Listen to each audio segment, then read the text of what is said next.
രാവിലെ മുതൽ ഉച്ചവരെയുള്ള live record ചെയ്ത് ആ റെക്കോർഡിംഗ് ഇരുന്ന് കണ്ടിട്ട് നമ്മൾ ചെയ്യുന്ന ലൈവ് അപ്ഡേറ്റ്സ് വീഡിയോയിലേക്കാണ് പോകുന്നത്. കുറച്ച് ലേറ്റ് ആയി പോയി എന്നറിയാം, എന്നാലും നമുക്ക് കാര്യത്തിലേക്ക് കടക്കാം. ടിക്കറ്റ് ഫിനാലെ 4ാമത്തെ ടാസ്ക് ബാലൻസിങ് ടാസ്ക് ആയിരുന്നു. തൊട്ടില് മാതൃകയിലുള്ള ഒരു പ്രോപ്പർട്ടി കയറിൽ കെട്ടി ഗാർഡൻ ഏരിയയിൽ വെച്ചിട്ടുണ്ടാവും. കയർ ഒരു കയ്യിൽ പിടിച്ചുകൊണ്ട് തന്നെ അപ്പുറത്തെ കൈ വെച്ചിട്ട് ഓരോ കട്ടകൾ അടുക്കി വെക്കണം. 2 പെഡസ്റ്റൽ വെച്ചിട്ടുണ്ടാവും. ഒന്ന് അങ്ങോട്ട്, ഇത് ഈ കാണുന്ന റെഡ് ലൈനിലാണ് സംഭവം അടുക്കി വെക്കേണ്ടത്. ഒന്ന് അങ്ങോട്ടും ഇങ്ങോട്ടോ മാറിയാല് തീർന്നു. കഷ്ടപ്പെട്ട് അടുക്കി വെച്ചതെല്ലാം പോയി.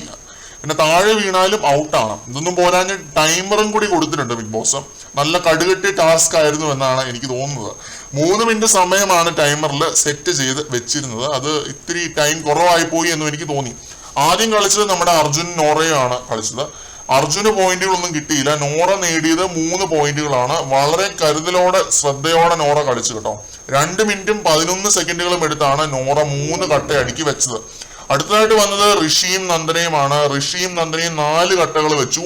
ഋഷി എടുത്തത് 2 മിനിറ്റും 52 സെക്കൻഡുകളുമാണ്. നന്ദന എടുത്തത് 2 മിനിറ്റും 30 സെക്കൻഡും.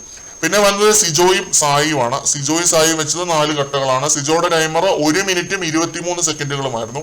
സായിക്ക് പോയിന്റ് ഒന്നുമില്ല. പുള്ളി കടിച്ചു പിടിച്ചു കൊണ്ടുപോയി വെക്കുന്നതൊക്കെ ഞാൻ കണ്ടു. പക്ഷെ വിട്ടുകൊടുത്തതാണോ എന്ന് ബോസ് അണ്ണനും ദൈവം തമ്പുരാനും മാത്രം അറിയാം. കാരണം നന്മപരം ഗെയിം ആണല്ലോ സായിയുടെ മെയിൻ. അപ്പം ഉറ്റ സുഹൃത്ത് സിജോയ്ക്ക് വിട്ടുകൊടുത്തതാണോ എന്ന് നമുക്കറിയത്തില്ല.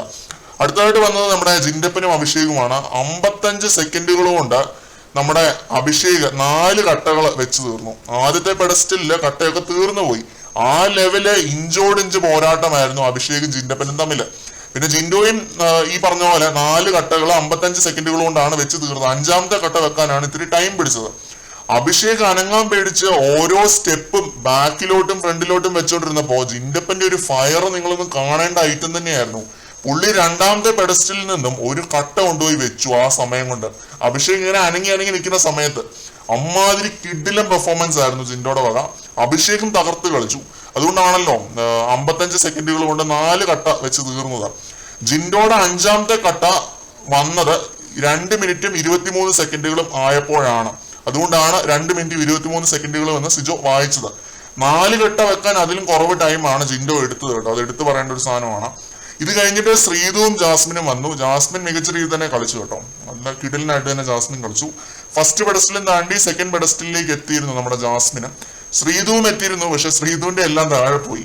ജാസ്മിൻ 4 കട്ടകൾ വെച്ചത് 1 മിനിറ്റും 12 സെക്കൻഡുകളും കൊണ്ടാണ്. അതുപോലെ ശ്രീതു 3 കട്ടകൾ വെച്ച് തീർത്തത് അതിലും കൂടുതൽ ടൈം പിടിച്ചിട്ടാണ് 2 മിനിറ്റും പിന്നെ എത്രയോ സെക്കൻഡുകളും. അങ്ങനെ ഈ ഒരു ടാസ്ക് വിജയിച്ചത് നമ്മുടെ ജിൻഡപ്പനാണ്. അഭിഷേക് വന്നത് സെക്കൻഡും ജാസ്മിൻ വന്നത് 3rd പൊസിഷനിലും. 3 പേരും മികച്ച രീതിയിൽ തന്നെ കളിച്ചിട്ട് തന്നെയാണ് ടോപ്പ് 3 പൊസിഷനിൽ എത്തിയത്. അതിൽ തന്നെ ജിൻഡോ ജയിക്കാൻ കാരണം പുള്ളിയുടെ ബാലൻസ് പക്കയായിരുന്നു എന്നതുകൊണ്ട് തന്നെയാണ് കേട്ടോ.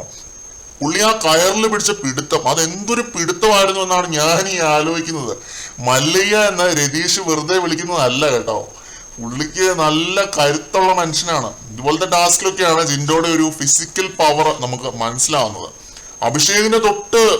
അഭിഷേകിന്റെ തൊട്ടില് പോലും ചഞ്ചലാട്ടം ഉണ്ടായിരുന്നു. ജിൻഡോയുടെ തൊട്ടില് അനങ്ങിയില്ല എന്നുള്ളതാണ് പുള്ളിയുടെ ഫിസിക്കൽ പവർ. ആ കയറയിൽ പുള്ളി പിടിച്ച പിടുത്തം, ഉയ്യോ. ഇത്രയുമായിരുന്നു പ്രധാന ലൈവ് അപ്ഡേറ്റുകൾ. കൂടുതൽ ലൈവ് അപ്ഡേറ്റുകളുമായിട്ട് വീണ്ടും കാണാം.